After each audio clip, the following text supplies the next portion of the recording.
Morning friends, I'm Dr. Shani, Senior Consultant, Obstetrician and Gynecologist, Yadav Hospital, Nandini IVF and Fertility Center, Gurgaon. आज हम बात करेंगे, चाहे आपकी नॉर्मल डिलीवरी हुई है, चाहे सिजेरियन सेक्शन है, आप अपने स्टिचेस का कैसे ध्यान रखें। Ladies, you have to be really careful while taking care of your stitches post delivery.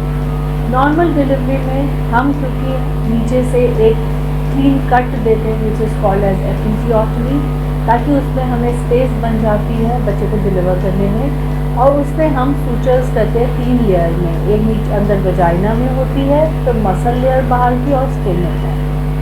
आपको बहुत ध्यान नॉर्मल डिलीवरी में स्टिचेस का इसलिए रखना है क्योंकि आपकी उठना बैठना सब उसी पे होता है, because you will be sitting on हिप्स, तो वहाँ पे स्टिचेस होते हैं तो थोड़ा दुखते हैं।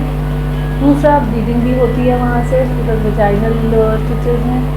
तीसरा, यूरिन एंड स्टूल वो भी वहीं से पास होता है। तो the cleaning of episiotomy is very important. कुछ चीज़ें जो आपको करनी है वो ये करना है कि आपको आलती पालती, जिसका मतलब होता है चौकड़ी मार के नहीं बैठना, you don't have to criss cross your legs. And उससे क्या होता है, बिकॉज थोड़ा सा प्रेगनेंसी इंड्यूस्ड अगर एडिमा होता है स्किन पे, तो जब आप चौकड़ी मार के आलती पालती मार के बैठ गए तो उसका स्ट्रेच आने का डर रहता है और वो खुल सकते हैं। और ये स्टिचेस डियर फ्रेंड्स अगर हमारे खुल जाते हैं तो इनको हील होने में बहुत टाइम लगता है, क्योंकि सारा प्रेशर पॉइंट्स हैं, प्लस ये वेट एरिया है, तो ये कभी भी ड्राई नहीं रहता है। दूसरी चीज़ आपको ध्यान रखनी है कि कोई भी ऐसी चीज़ आप नहीं करें जिससे आपको कॉन्स्टिपेशन हो। तो you have to take care of your diet इतना अच्छा कि आपको कॉन्स्टिपेशन नहीं हो, क्योंकि डिलीवरी के बाद हम गर्म चीज़ें खाने के लिए बोलते हैं, थोड़ी सी रिस्ट्रिक्टेड मोबिलिटी हो जाती है कि आप इतना चल फिर नहीं सकते, थोड़ा पानी भी कई फैमिलीज़ में बड़े लोग बहुत कम पिलाते हैं, तो जिसकी वजह से कॉन्स्टिपेशन प्रॉब्लम कई लेडीज़ को रहती है, जिसके लिए हम सिरप तो ऐड ऑन करते हैं लैक्सेटिव, पर फिर भी जितना आप डाइट रिलेटेड अपनी कॉन्स्टिपेशन को ठीक रख सके उतना अच्छा है, क्योंकि कॉन्स्टिपेशन से नीचे स्टिचेस पे खिंचाव और प्रेशर आने का डर रहता है। Third thing is episiotomy care. आपको अपनी एपिजियोटमी स्टिच दिन में 2 बारी तो कम से कम गर्म पानी, गुनगुने पानी में बीटाडीन डाल के, जिसको हम सिट्स बाथ कहते हैं, सिट्स बाथ मतलब एक टब ले लेंगे जिसमें आप गुनगुना पानी भर के और बीटाडीन डाल के उसमें बैठ जाएंगे, तो जो टकोर आता है उससे स्टिचेस को बहुत ज़्यादा हीलिंग होती है, मतलब it also release your pain. And दूसरा, उसको करने के बाद आप उस पर जो भी हम ऑइंटमेंट आपको अप्लाई करने के लिए देते हैं, चाहे मेट्रोजोल देते हैं या आप बीटाडीन देते हैं, आपको उसको वहाँ पे कम से कम 2 से 3 बार अप्लाई करना ही करना है। तीसरी बात है कि जब ये स्टिचेस डिजॉल्वेबल होते हैं, अपने आप धुल जाती है, इसको काटने की कोई भी ज़रूरत नहीं जाती। जब आप हॉस्पिटल में रहते हैं तो हम आपको आइस पैक और इंफ्रारेड भी देते हैं, ताकि वो आपको पेन रिलीफ में बहुत ज़्यादा काम देता है। एंड पोस्ट डिलीवरी हम आपको pain killers plus anti inflammatory और एंटी हीलिंग के लिए हम आपका ऐसी एंटीबायोटिक के साथ मेडिसिन पे डालते हैं, ताकि ये आपके स्टिचेस जल्दी हील हो जाए। ये तो बात ही शॉर्ट जो हमें एपिजियोटमी का जो नॉर्मल डिलीवरी में ध्यान रखना है। इसको खुलने में कम से कम पूरा हील होने में 2 से 3 हफ्ते लग जाते हैं, so you have to be really patient enough, क्योंकि मदर्स को ब्रेस्ट फीड भी कराना पड़ता है और उठना बैठना पड़ता है, तो थोड़ा इनिशियल डेज में ये दिखते हैं। तो this is a normal point which you have to take care of. आप आराम से बात ले सकते हैं, आप चिकना ही खा सकते हैं।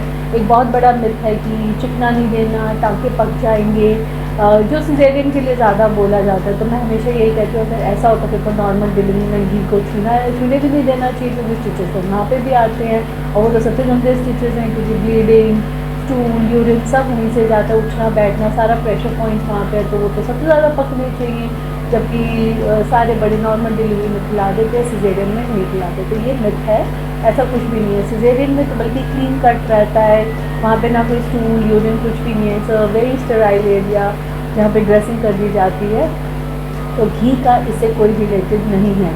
सिजेरियन में भी आप 5th डे से घी वाली चीज़ें जैसे पंजीरी हो गया, हलवा हो गया, वॉटेवर आप खा सकते हो, unless there is some contraindication to it.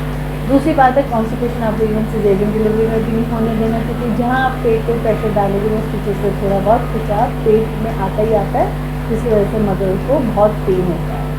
आजकल हम सिजेरियन डिलीवरी के बाद वाटर प्रूफ ड्रेसिंग करके भेजते हैं, तो आप आराम से बाथ ले सकते हैं। लेकिन फिर भी हम बोलते हैं क्योंकि अब जैसे सर्दियों का मौसम है तो थोड़ा गुनगुना पानी, गर्म पानी से नहाते तो गर्म पानी से कई बार जो ड्रेसिंग है वो साइड से उखड़ जाती है। तो हम ये बोलते हैं कि थोड़ा सा प्रिकॉशनरी आप कुछ बांध दें, वरना आपको कोई घबराने की जरूरत नहीं, कोई पानी नहीं जाता। They are water proof dressings, आप अपना आराम से नहा धो सकते हैं।